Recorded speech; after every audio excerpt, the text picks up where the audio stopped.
It's Christmas time. It's Christmas time. Hello guys, welcome back to my YouTube channel. So today it's gonna be the second episode of my Sandra Readmas marathon.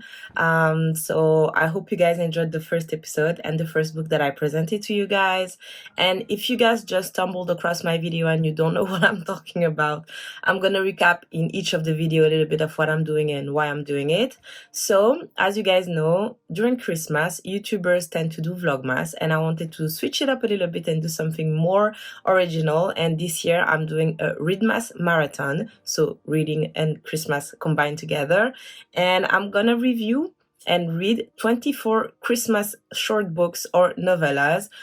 There's gonna be some normal books as well, but not too much, because obviously if I want to respect the schedule and make sure that you guys get the video on the day intended, I cannot allow myself to read too much books that are, let's say, above 200 pages, so it doesn't make sense. So for those one, I put them at the beginning because I read some of them a little bit ahead of the start of the Readmas, so that I was able to, comply with the schedule. So for the book I'm going to be talking about today, it's called A Very Merry Mistakes by Lyra Parish. So it's about Claire Manchester. We learned in the book that she's a billionaire heiress and she's going to Maryville seemingly just to spend time, because Maryville is a town where they celebrate Christmas all year round, and it's especially grandiose when you go during the period of Christmas, so actually in December.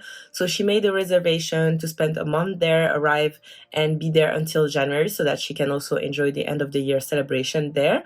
And she's seemingly there just, to enjoy the festivity, because she's been out of a bad relationship, a bad breakup with a toxic and seemingly abusive boyfriend that is older than her. He works for the same company as her. We learned that she works with her dad. Her dad is a billionaire and he has a real estate company. And she always wanted to prove herself to him. And so, she's questioning life because of her breakup, because the fact that she feels like her dad doesn't think like she's worthy enough to replace him when he goes, to take his leave from the company. So a lot of things is going through her head, and she's thinking, okay, let me just go to Maryville for a month. And her car break down at the entrance of the town, and she meets Jake Jolie.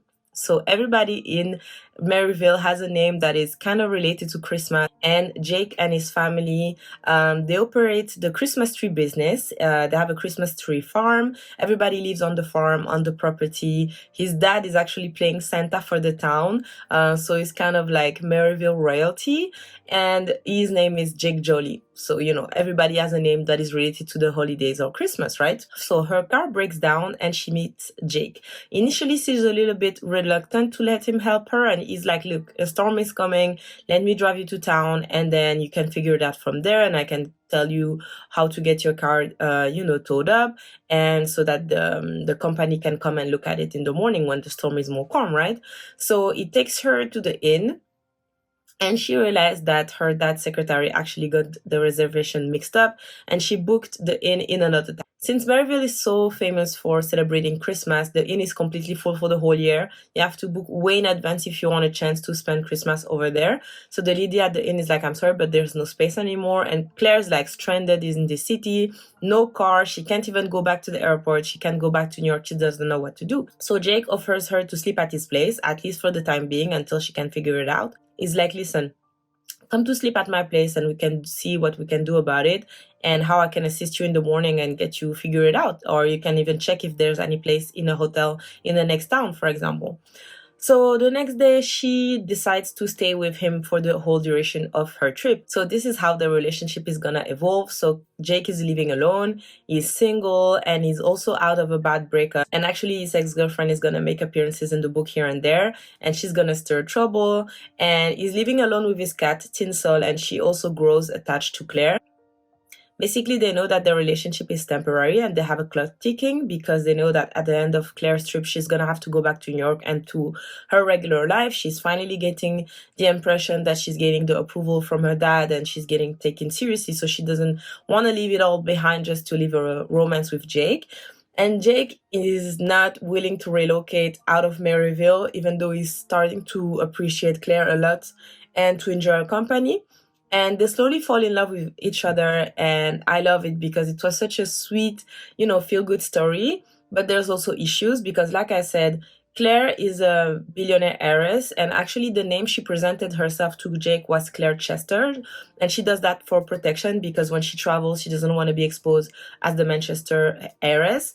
But the thing is, the next project of the Manchester Corporation is to actually buy back the family farm of the Jolies, so the Christmas tree farm, because they have back taxes to pay. They have a lot of debt, and so the whole farm, the whole property, so including the farm, the Christmas tree farm, Jake's parents' house, his brother house, his grandma house, and his house is gonna be sold to auction. And the Manchester have been eyeing that property because they wanna build a resort on it because they're famous for their hotels. And basically, Claire reveals at some point in the book that actually she was there to scout the property and to make sure that the sale goes right. But as she meets Jakes and fall in love with him and also meet his family, his grandma, she realized that she cannot do that to a family business, and it's gonna kill the spirit of Maryville because it's a small town, there's no big corporation, everybody has a family business over there, and she want to keep it family owned, so she doesn't want to do that to him, and he's gonna resent her at the end of the day, and she knows that. So basically Jake ends up knowing and figuring it out because of his ex-girlfriend that is really messy, and yeah, they're gonna find their way back to each other, and it was a really nice story. But one thing that I will say is that I didn't expect it to be this spicy, because to me it was a Christmas story, right? So I expected some feel-good romance, because if you guys watched my video from yesterday talking about A Winter in New York, the sex scene are really glossed over because you can see from the intention of the writer that it wasn't the main focus of the story. She wanted to focus on the spirit of Christmas and on the story.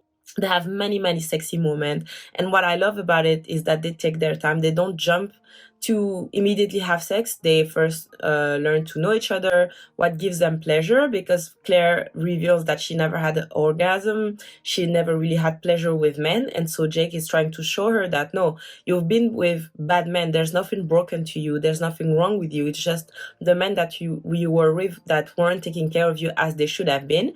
And that's what I liked about him, is that he was really understanding with her. He really took the time to, make her comfortable, even though they didn't have that much time, because like I said, they only had a month to get to know each other. I really like the way their story developed, because also the way she got close to his cat is kind of a parallel of how their love grew, because the cat at first hates everybody but Jake, and she grew closer to Claire, and even when Claire leaves, she misses her, sorry. So yeah, I think it was a really nice story.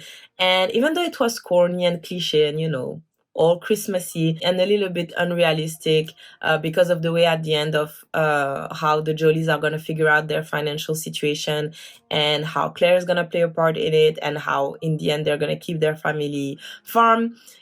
At the end of the day, it's the point of a Christmas story. I mean, we're not reading something holiday spirited to be realistic, because some of the time you're gonna love a story where the son is a lumberjack and he's the son of Santa Claus, because I've said that in a video as a joke.